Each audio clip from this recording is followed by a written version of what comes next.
Hey, what's going on? SirBlackson97 here, back to another deck profile. Today we'll be covering Monarchs. Similar to some of our older profiles, like the Armed Dragon Thunder or the Rescue Ace, we're just going to be focusing on the main deck today. Although in those cases, of the former two decks, you could have easily just put in your own extra deck, stuff like Nightmare Links, or monsters that kind of match the type and attributes. However, with Monarchs, you don't really get a choice, as a handful of their cards lock you out of the extra deck, and a couple of them just straight up say, no, you cannot have anything in your extra deck. So our lineup's going to be a little bit shorter today, but I assure you it'll be worth it in the land of tribute summoning. So without further ado, let's start with the two stars of our show, Erebus, the Underworld Monarch, and Aether, the Heavenly Monarch. Feel free to bump up copies of Erebus, as his hand shuffling effect, or just shuffling anything from field or grave, is pretty awesome, and definitely worth doubling up on if you have the space or the extra copies. Both of them can be tribute summoned by just using a tribute summon monster. So if you already have a tribute summon monster on the field, you can just use that as the entire tribute. They also have the shared effect of you can send 2 Monarch spell or traps from hand and or deck to grave to then get a unique effect. Erebus does the shuffling effect. We'll take a card from our opponent's hand at random, or we can just choose one from their field or graveyard and it goes back into their deck. During either player's main phase, if it's in the graveyard, we can discard a Monarch spell or trap to then monster recover a card with Monarch stats, that being 2400 or more attack and 1000 defense. Sometimes it specifically says 2400 attack, but Erebus also lets us recover Mega Monarchs, which is very cool. He also doesn't banish when he does this. He just sticks around. So if you can recover him for more tribute summons, by all means, but don't feel like it's the end of the world if he's in the graveyard. He will at least help you out. And then Aether, the Heavenly Monarch, in addition to the shared effects, his unique effect is if we send the 2 Monarch spell or traps, we can special summon a monster with 2400 or more attack and 1000 defense straight from the deck, but it gets returned during the end phase. Not really a downside for this deck. A lot of Monarchs get their effects off by tribute summon, so we're basically just setting up whoever we return to pop back out onto the field during the following turn or once it swings back around to us. During our opponent's main phase, similar to Erebus as a quick effect, if it's in the hand, we can banish a Monarch spell or trap to immediately normal summon Aether onto the field. So as Erebus gets his extra effects from the grave, Aether gets them from the hand. But I will say the emergency teleport effect is pretty awesome, but you're mostly going to want to cash out on the hand ripping effect or just the ability to shuffle stuff away. Closing out our big stars of the show, we have Guilford the Lightning. This one's more just for fun. Stuff like Light and Darkness Dragon, Obelisk the Tormentor, or any just big tribute monster. Absolutely utilize that. But if we can tribute summon Guilford the Lightning with 3 tributes, we get to destroy all monsters our opponent controls. So we can just use 2 tributes normally, but if we put in the extra effort to tribute 3 of them, we get to basically Raigeki our opponent and turn their field into dust. He does have 2800 attack, but sadly has 1400 defense, so he doesn't fit the Monarch stat line exactly. So again, all the more reason to cash out in on anything that does match the stats, or at least has a little bit easier of an effect to tribute summon them. Helping out as well as Dino Wrestler Pankratops. We can tribute summon him, but really you don't have to. If your opponent just has more monsters than you do, so you don't even need to control none, you just need to control less, it's a free special summon from the hand. As a quick effect, we can tribute summon, or just tribute a Dino Wrestler monster and target and destroy a card our opponent controls. So in addition to have pretty decent attack, we can also just tribute him to just blow up a card our opponent controls. Pairs well with Guilford, have Guilford just clean out the field of monsters, and then Pankratops can clear out spells and traps our opponent may have. Moving on to the regular Monarchs, covering 1 copy of Mobius, my favorite, the Frost Monarch, 1 Thestalos, the Firestorm Monarch. That one you can bump up to 2 or 3 copies if you can. 1 Caius, the Shadow Monarch, and 2 Eidos, the Underworld Monarch. We'll start with the top 3. They all get their effects off when they're tribute summoned. Mobius targets and destroys up to 2 spell or traps. Thestalos will discard a random card for opponent's hand. If it's a monster, burn them for its level times 100. So if we can make multiple of these, we can really rip through the hand. Also pairs well with Erebus to making sure our opponent just really doesn't have many resources to work with. And then of course Caius, if he's tribute summoned, target and banish a card on the field. If it was a dark monster, our opponent takes 1,000 damage. So a nice little sort of in-between of stuff like Mobius and Grandborg. We can pretty much choose any card to banish and get rid of, but if it's a monster that's dark, we do get a little bit of extra damage. There is also a way to use Eidos to manipulate attributes, so if your opponent's really low on life points, you can pair it with Caius to get a nice little burn off as well. Eidos is the first that doesn't need to be tribute summoned. If he's normal or special summoned, we get to add a Monarch spell or trap, or a monster with 2800 attack, 1000 defense from deck or graveyard to our hand. So, nice easy way to get Erebus and Aether into position. We can declare an attribute, make a face-up monster on the field become that attribute, and if we tribute summon a monster with 2400 or more attack and 1000 defense, while Eidos is in the grave, we can either add him back to the hand or special summon him onto the field. He doesn't banish when he leaves the field, so much like Erebus, being in the graveyard is actually a pretty good little effect for Eidos to have. Moving on to the cards that help get these high-level monsters onto the field, we're going to start off with our Squires, and who better than Tessera the Primal Squire. Reveal a Monarch spell or trap in the hand to special summon him from the hand. During the main phase, we can immediately, after this effect resolves, tribute summon a monster. If he's sent to the grave, we get to special summon a monster with 800 attack, 1000 defense straight from the deck, and then get locked out of the extra deck for the rest of the turn.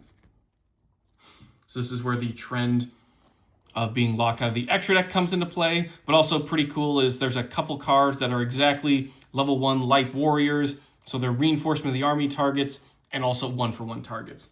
Tessera being one of them. Honestly, you could just run 2 copies of him, but you definitely want to max out on this next one, that being 3 copies of Ada, the Heavenly Squire. If he's summoned at all, we can special summon a monster with 800 attack, 1000 defense straight from the deck as well, but that's just any time he's summoned. Probably going to grab Eidos. Naturally, this locks us out of the extra deck for the rest of the turn, and if it's ever sent to the grave, this is one of the few cards that can target and recover a banished Monarch spell or trap back to our hand. So whereas Erebus can recover the Monarchs, Ada helps recover the spell and traps, which is very nice. Eidos, the Underworld Squire, this is another one you don't necessarily need to max out on, but I feel he reaches his full potential at 3. If he's ever summoned during our main phase this turn, we can tribute summon a monster in addition to our normal summoner set, and we can also banish her from the grave to target a monster that has Squire stats, that being 800 attack and 1000 defense, and then special summon them back onto the field. So you'll probably recover Ada, who then uses effect to summon another copy of Eidos from the deck, and then we can just continue our chain of more tribute summons, more monsters on the field, and more fodder to work with. Obviously, much like all the other Squires, this locks us out of the extra deck for the rest of the turn. Premiering in Duelist Advance, along with stuff like Eidos and Tessera, we also have Steel String Sacrifice, same stats as Tessera and Ada. It also works really well with tribute summon monsters. Steel String you can just run 1 of, but I just like running 2 copies so I can see them more often. If it's in the hand or grave, reveal a level 5 or higher monster in our hand. Then we get to activate one of these effects. We lose 1,000 life points though if during the end phase we did not normal summon that revealed monster, or a monster that at least has the same original name. The effects we get to choose from are either special summoning him from hand, adding him from graveyard back to hand, or recovering from graveyard to hand a level 5 or higher monster. This is also a nice way to recover Pankratops, or any of your other monarchs that you want to utilize their tribute summon effects for. Plus, losing 1,000 life points isn't really the end of the world. We can just easily put that Pankratops onto the field as a special summon and keep our plays going from there. Moving on to our spells. This is one of a few that you absolutely want to max out on. This is Domain of the True Monarchs. Also, we're throwing in a copy of Terraforming, but he's also pretty searchable by a lot of the other cards, so not really the end of the world if you don't want to run Terraforming. It just maximizes how often you can see Domain. The reason being is this is one of the few cards that says, well, you have no cards in the extra deck, so now we're just straight up not allowed to have anything there. But also, if we have a tribute summon monster, our opponent doesn't even get to special summon from their extra deck. If a tribute summon monster we control attacks opponent's monster, gets a nice little 800 attack boost during that damage calculation. And once per turn, we can reduce the level of a monster with 2800 attack, 1000 defense in our hand by 2 until the end of the turn. That effect stays even after it's summoned, and even after Domain leaves the field. So a nice way to get those Mega Monarchs or stuff like Erebus, reduce their level so you only need 1 tribute, and then just continue your plays from there. Stat boost is nice, but for the most part, you're just utilizing the fact that you can just lock out your opponent's extra deck and continue to just put down menacing monsters at your leisure. Next, you absolutely want to max out on Pantheism of the Monarchs. Basically a nice little pot of greed for the deck. Send a Monarch spell or trap from hand to grave to then draw 2. You can also send more copies of itself. So if you just have 2 Pantheism, you can just pitch them both to get a nice little draw 2 and reset your hand. What's also cool is we can banish it from the graveyard to reveal 3 Monarch spell or traps from deck. Our opponent chooses one that gets added to the hand. The rest gets shuffled back into the deck. What's cool is we can use both of these effects on the same turn. And this is also where the trend of Pantheism effects comes from. Any sort of monster, spell, or trap that says, hey, reveal 3 of something. Your opponent, sometimes at random, chooses one of them, and then you get to add it to your hand. That's where this comes from. This also probably started the trend of spell and traps needing to be banished on a different main phase to activate their graveyard effect. But Pantheism is pretty cool and gets to just do both in the same turn. So draw 2, and also nice little search for more Monarch spell and traps. Such as stuff like March of the Monarchs. This one you could potentially bump up to 2. Tribute summon monsters we control cannot be targeted or destroyed by card effects, but we cannot special summon from the extra deck. Honestly, pretty awesome trade-off. Combined with True Domain, it's going to be a real nuisance for your opponent, as the only way to really get rid of stuff is to either just non-target, push them back to the hand, or attack into them. But even then, that's kind of risky, as if we're attacking, our Monarchs can also just get 800 attack during damage calculation as well. So we're really just clearing through our opponent and just making sure they don't get to ever do anything. Monarch Stormforth, combined with stuff like Change of the Heart or Triple Tactics talent, this card's pretty awesome. Once per during this turn, if we would tribute a monster for a tribute summon, we could just tribute a monster opponent controls, even though we don't control it. So nice little way to snatch stuff. Or if you just want to use that Triple Tactics effect to draw 2, and then tribute your opponent's terrifying monster like a Red Eyes Dark Dragoon, this is just a nice way to get rid of problematic stuff. Naturally, we can only activate 1 per turn, and this locks us out of our extra deck. Up next, we have 2 copies of the Monarch's Revolt. Discard a card to reveal 3 monsters from the deck that have Monarch stats, 2400 or more attack, 1000 defense, or Squire stats, 800 attack, 1000 defense. Our opponent chooses one that gets added to the hand, and the rest gets sent to the grave. Again, not that big deal as stuff like Eidos and Erebus actually get nice little graveyard effects. Naturally, this locks us out of our extra deck for the turn, but we can also banish it to then special summon a monster with Squire stats, as mentioned, straight from the hand. So if we do add those Squires, we can easily just put them onto the field with ease, and also take advantage of stuff we put into the grave. Monarch's Master Plan. Send a Monarch spell or trap from deck to grave. That's it. That's the effect. Okay, fine. I'll read the rest if you insist. If it's ever banished, we can target a face-up monster our opponent controls. Add a monster that has the same attributes but has Monarch stats, exactly 2400 attack this time and 1000 defense, from deck or graveyard to our hand. Then what's cool is we get to apply this effect. Immediately after this effect resolves, normal summon one of the original Monarchs, that being Zaborg the Thunder Monarch, Mobius the Frost Monarch, Thestalos the Firestorm Monarch, Grand Marg the Rock Monarch, I think I might have called him Grandborg earlier, sorry, Reza the Storm Monarch, or Caius the Shadow Monarch. I do like the Rock Monarch, but it's just the one I use the least, so that's why I forgot about him. Up next, we have Terraforming. Again, this is just another copy of True Domain. This just lets us grab a field spell from deck to hand, but also we can splash in other text like Chicken Game or Magical Midbreaker Field if we just want to take advantage of other additional effects for our Monarchs. Next, we got Reinforcement of the Army. Add a level 4 lower warrior monster from deck to hand, so grabbing our couple of our Squires or Steel String, and then also we can just straight up summon them with 1-for-1, send a monster from hand to grave to special summon a level 1 monster from hand or deck. Also worth mentioning, if you are running more field spells, set rotation can also come in handy in addition to Terraforming. As mentioned earlier, we're also running Triple Tactics talent. For opponent activated a monster effect during our main phase, we get to activate one of the effects to draw 2 cards. So nice little way we can stack on top of Pantheism. Take control of a monster they control until the end of the turn.